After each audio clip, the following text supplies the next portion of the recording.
The word Buddha means the awakened one, coming from the Sanskrit root Budh, to wake.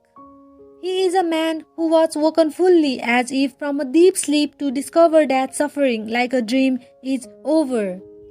The historical Buddha was, however, a man like any other, but an exceptional one. What he rediscovered was a way that anyone can walk, providing that they are so inclined. The historical Buddha Gautama was not the first Buddha. There had been many others who had walked the way before him. He was not a god, a prophet, or any kind of supernatural being. He was, as we have seen, one who was born, lived, and died a human being. A remarkable human being who discovered a way of achieving true wisdom, compassion, and freedom from suffering.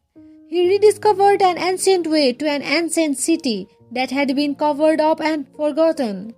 Through his own efforts, he was able to find a way out of suffering to liberation, and those that have followed him have kept that way open.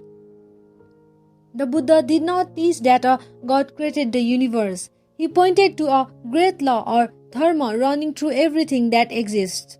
It is by living in accordance with this law that true wisdom and compassion and hence freedom from suffering may be achieved. Suffering may only be overcome, however, by being confronted and lived through. In the Buddha's words, suffering, I teach, and the way out of suffering. Fundamental Buddhist doctrines includes the following: the chain of causation, the 12-linked chain of causation, the 3 signs of being, the 4 noble truths, the noble eightfold paths, the 3 fires. In general, not to do any evil, to cultivate good, to purify one's heart. That is the teaching of all the Buddhas.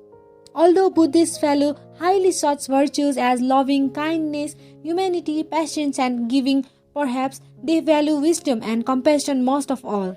The idea of harmlessness is very closely connected with compassion, the compassionate desire to cause no harm to all beings, including animals, plants, and the world in general. In all things, Buddhism places great stress on self-reliance, and the Buddha himself told his followers not to believe without questioning, but to test it for themselves. Buddhism is also a very practical religion and aims at helping people to live their lives peacefully.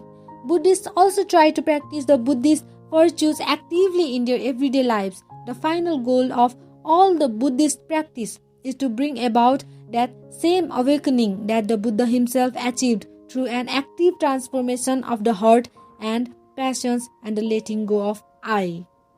If you like this video, please like, share, and subscribe our channel. Thank you.